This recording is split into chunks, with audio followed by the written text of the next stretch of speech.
नमस्कार दोस्तों। मत पत्र न्यूज़ के इस YouTube चैनल पर आपका स्वागत है और मैं हूं आज आपके साथ चर्चा करने के लिए दुष्यंत चोपड़ा। दोस्तों, आज का विषय थोड़ा गंभीर है, थोड़ा नहीं बहुत गंभीर है। उसके लिए चर्चा शुरू करें, सबसे पहले हमें इतिहास के पन्नों को कुछ टटोलना पड़ेगा। 16 अगस्त 1947 का दिन आपको याद होगा। जिन लोगों की इतिहास में रुचि है वो लोग इस डेट से भली भांति परिचित होंगे। पाकिस्तान की डिमांड उठाने वाले और पाकिस्तान के निर्माता कहे जाने वाले कायदे आजम जिन्ना ने उस दिन डायरेक्ट एक्शन डे एक आह्वान दिया था 16 अगस्त 1947 को, जिसके तहत पश्चिम बंगाल के एक बहुत बड़े भूभाग में हिंदू जेनोसाइड हुआ। हिंदुओं को चुन चुन कर मारा गया, उनकी बहन बेटियों के साथ बलात्कार किया गया और एक इतिहास का एक बहुत बड़ा खून खराबा 16 अगस्त 1946 के उस डायरेक्ट एक्शन डे के की एक परिणति थी, उसके नतीजे के रूप में आई।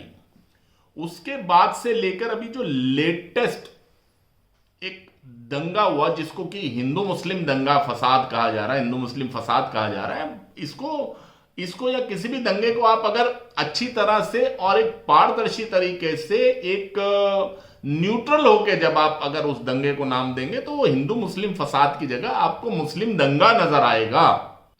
सिमिलर ग्राउंड्स पर अभी जो रिसेंटली जो नागपुर में दंगा हुआ, उस दंगे में जिस तरह से चुन चुनकर हिंदुओं की गाड़ियों को आइडेंटिफाई करके तोड़ा गया, जलाया गया, चुन चुनकर आइडेंटिफाई करके हिंदुओं की दुकानों को तोड़ा गया, जलाया गया, लूटा गया, चुन चुन के आइडेंटिफाई करके हिंदुओं के घरों पर हमला किया गया, पथराव किया गया और हिंदुओं को मारने की कोशिश हुई। पुलिस के ऊपर जिस तरह से हमला हुआ, डीसीपी लेवल के 4 अधिकारियों को चोटें आई, एक डीसीपी अधिकारी के ऊपर तो कुल्हाड़ी से हमला किया गया।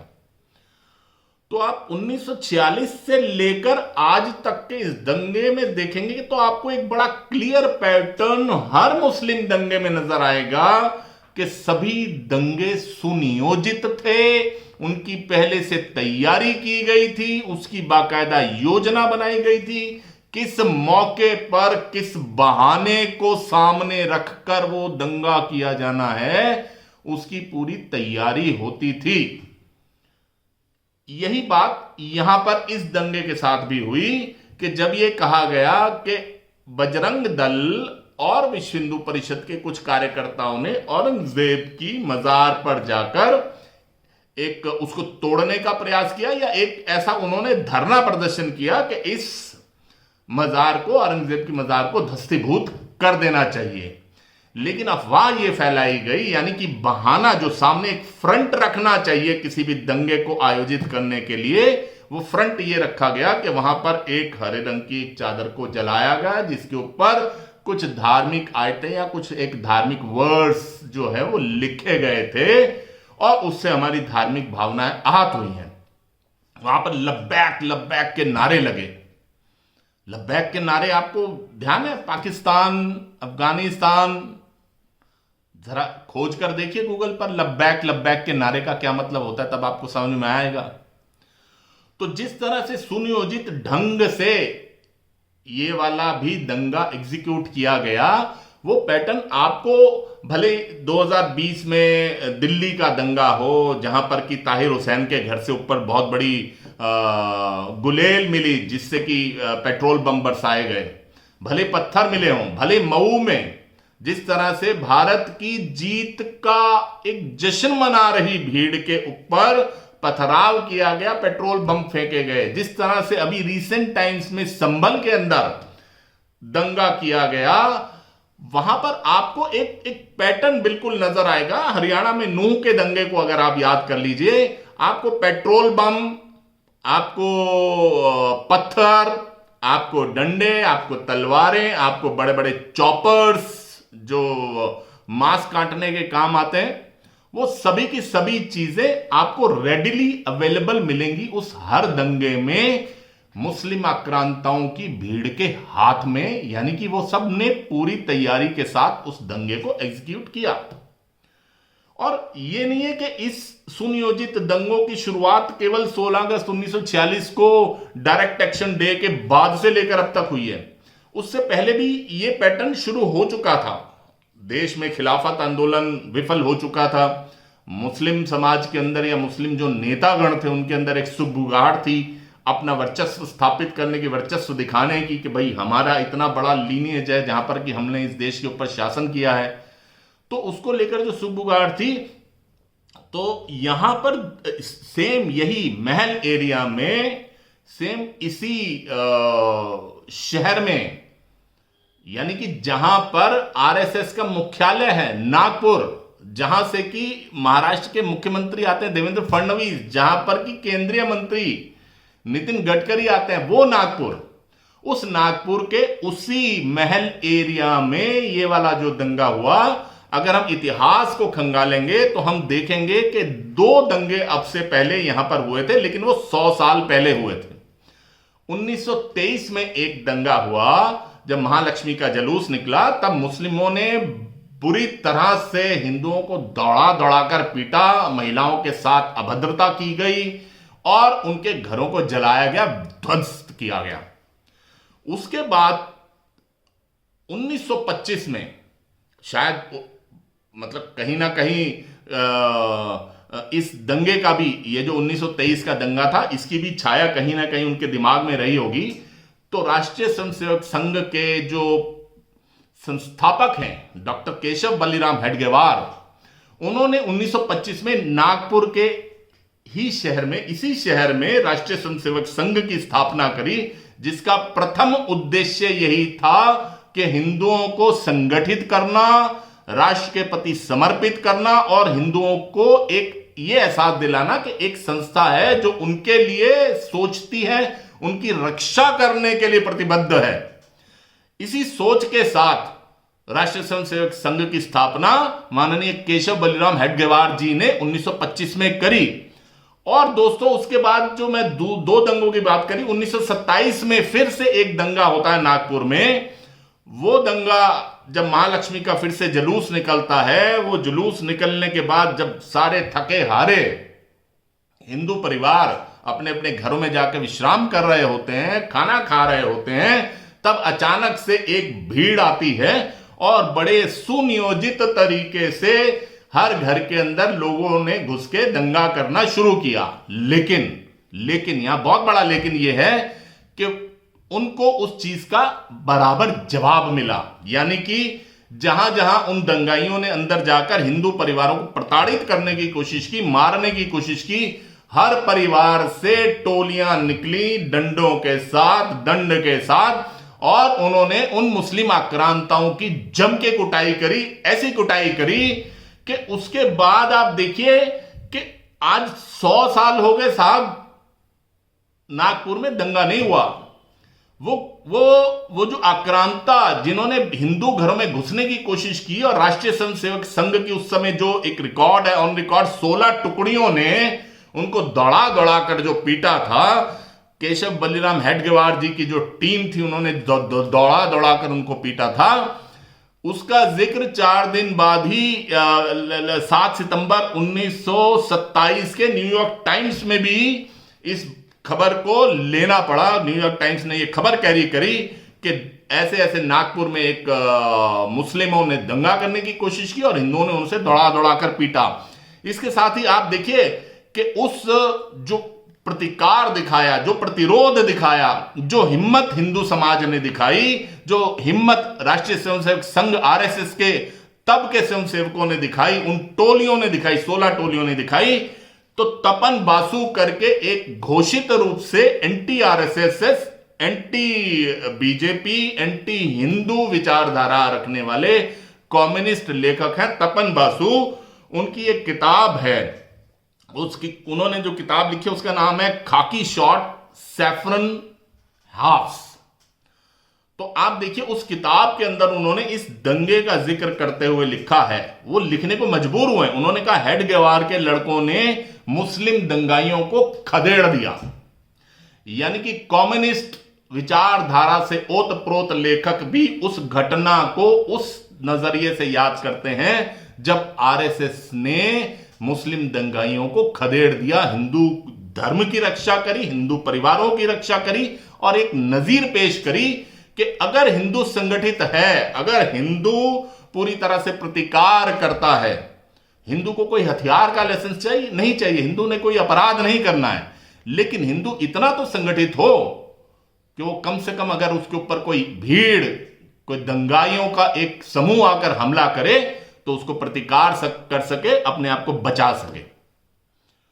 तो ऐसा था 1927 का वो, और इसका असर भी नजर आया। और मतलब कहते हैं a leader is a leader who Leeds from the front, आगे से आके।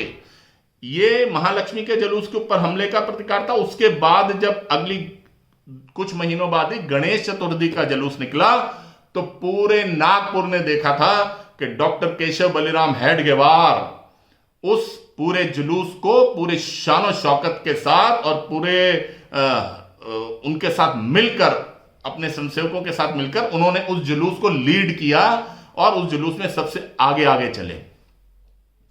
तो वो राष्ट्रीय स्वयंसेवक संघ, वो आरएसएस, वो संघ परिवार जिसने हिंदू हितों की जो एक मशाल 1925 में डॉक्टर साहब ने जलाई थी, उस मशाल को आज यहां तक लेकर चले आए कि आज ना सिर्फ केंद्र में संघ के विचारधारा से ओतप्रोत एक सरकार है, बल्कि भारत के बहुत से राज्यों में भी संघ के स्वयंसेवक जो संघ से जुड़े रहे, संघ की पृष्ठभूमि से आते हैं, वो मुख्यमंत्री की जिम्मेदारी निभा रहे हैं। उसके बावजूद भी ऐसा क्या है, ऐसा क्यों है कि पिछले 1-1.5 साल से कभी ना कभी कोई ना कोई एक ऐसा बयान आ जाता है जिससे कि ये समझ में एक दिमाग में जो हिंदू मानसिकता रखने वाले जो व्यक्ति हैं, जो आरएसएस की विचारधारा से ओतप्रोत जो बुद्धिजीवी वर्ग है, इवन आम जनता है, उनके दिमाग में ये आता है कि भाई आरएसएस से तो हम ये आशा करते हैं, तो अगर आरएसएस ही हमारी रक्षा नहीं कर सकता तो हमें आरएसएस क्यों चाहिए भाई। आप देखिए पिछले कई बयान जो माननीय सरसंघ चालक मोहन भागवत जी के आए कि हमने हिंदुओं का ठेका नहीं ले रखा। कभी वो कहते हैं कि धर्मनिरपेक्षता के रास्ते पर हमें चलना चाहिए, कभी वो कहते हैं कि हर मस्जिद के नीचे शिवलिंग ढूंढने की क्या जरूरत है। इवन अभी संभल का जो दंगा हुआ, आप उन दंगों के ऊपर उनका बयान देख लीजिए। यानी कि एक अलग ही नजीर वो पेश करना चाह रहे हैं, या अपने आप को धर्मनिरपेक्ष साबित करना चाह रहे हैं, या ये कह रहे हैं कि भाई हिंदू हितों की बहुत बात हो गई, अभी हमें आगे धर्मनिरपेक्ष एक सेकुलर वेश में आगे बढ़ना होगा।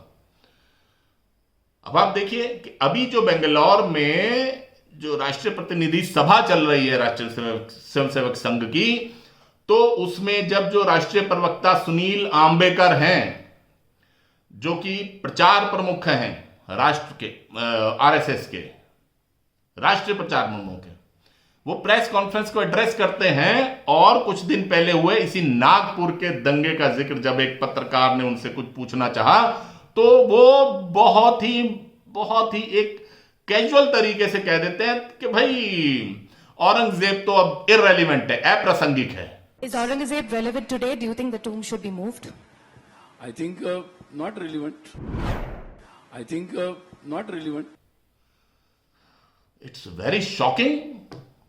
आरएसएस का एक ऑफिशियल स्पोक्समैन आरएसएस के एक ऑफिशियल प्रेस कॉन्फ्रेंस में उस औरंगजेब को अप्रासंगिक बना देता है, जिसकी वजह से आज की डेट में एक लंबा इतिहास है कि जहां हिंदू जनमानस के एक दिमाग में, एक उनकी मानस पटल में, जिसको कहना चाहिए उसकी एक ऐसी विभत्स तस्वीर है, एक ऐसे आतताई की, एक ऐसी आक्रांता की, जिसने हिंदुओं को दबाया, कुचला, उनकी हत्याएं करी, मंदिरों को तोड़ा। वहीं दूसरी ओर इसके उलट मुस्लिम समाज के अंदर औरंगजेब जो है वो आलमगीर है। आलमगीर का मतलब विश्व विजेता। साहब देश भर में 48,000 मदरसे चल रहे हैं, 48,000, उसमें से 38,000 तो ऑफिशियल हैं जो सरकार से एड लेते हैं, जो केंद्र सरकार या राज्य सरकार की सहायता के बल पर चल रहे हैं।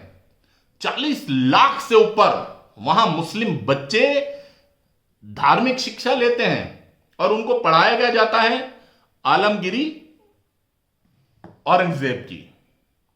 तो आप ऐसे देश में जहां पर कि 40 लाख बच्चे हर साल निकल जाते हैं उस शिक्षा से ओतप्रोत होकर, जहां पर कि यह बताया जाता है कि हिंदू काफिर है, हिंदू दुश्मन है और औरंगजेब एक बहुत बड़ा बादशाह था, विश्व विजेता था और वो हमारा आलमगीर है। तो आप सोचिए आरएसएस के प्रवक्ता कैसे पोले मुंह से चुपचाप से बोल देते हैं कि वो तो अप्रासंगिक है जी, वो इररिलेवेंट है। ऐसा कैसे हो सकता है? क्या आरएसएस अपने आप को विश्व हिंदू परिषद से अलग कर सकती है? क्या विश्व हिंदू परिषद अपने आप को आरएसएस से अलग कर सकती है? क्या बजरंग दल आरएसएस का हिस्सा नहीं है? आप आज भी गूगल करके देख लीजिए, लिखिए उस पर राष्ट्रीय स्वयंसेवक संघ के आनुषंगिक संगठन, या विकिपीडिया खोल लीजिए संघ परिवार करके। संघ परिवार की जितनी लिस्ट आएगी उसमें प्रमुखता से नाम, जहां एक और अखिल भारतीय विद्यार्थी परिषद का होगा, जहां भारतीय मजदूर संघ नजर आएगा, वहीं पर विश्व हिंदू परिषद भी नजर आएगी, बजरंग दल भी नजर आएगा। तो जब आरएसएस का ही एक हिस्सा सुबह वहां पर जाकर प्रदर्शन करता है नागपुर में उस मजार के ऊपर जो कि औरंगजेब की तथाकथित मजार है, तो वो किसकी इजाजत से करता है? क्या उसका अपने जो पेरेंट बॉडी है, क्या जो उसकी जो मात्र संस्था है आरएसएस, उनसे बिना इजाजत लिए या बिना उनको कॉन्फिडेंस में लिए क्या उन्होंने वो वाला प्रदर्शन कर दिया जिसके बलबूते या जिसका बहाना लेकर या जिसकी आड़ लेकर नागपुर का दंगा हुआ, जिसमें इतने लोगों को नुकसान हुआ, पुलिस वाले घायल हुए? क्या संघ परिवार का आपस में कोऑर्डिनेशन नहीं है? या फिर ऐसा है क्या कि सुबह के वक्त विश्व हिंदू परिषद कुछ बोलेगी और अगले दिन आरएसएस की जो प्रतिनिधि सभा की बैठक में उसकी प्रेस कॉन्फ्रेंस में जो उनके ही प्रवक्ता हैं, जो उनके ही प्रचार प्रमुख हैं, वो कुछ और ही भाषा बोलेंगे? ये लैक ऑफ कोऑर्डिनेशन है या फिर ये किसी एक आरएसएस द्वारा की कोई नई राह पकड़ लेने की कोई नीति है?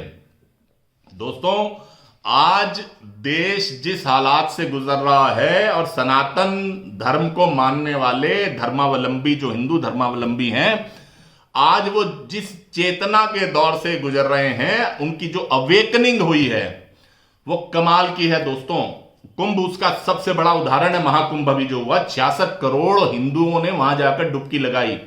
इस अवेकनिंग काल में, इस मैं कहूंगा इस अमृत काल में, जबकि हिंदू जागृत हो रहा है, हिंदू अपने हकों के लिए लड़ना चाह रहा है, जहां पर हिंदू संगठित होना चाह रहा है, जहां हिंदू इस बात के लिए अपनी मनस्थिति बना रहा है कि किसी भी ऐसी एट्रोसिटी, किसी भी इस तरह की ऐसी स्थिति जहां पर कि मुस्लिम आक्रांता अगर इकट्ठा होकर हमला करते हैं तो हमें उनका मुकाबला करना होगा और करना चाहिए।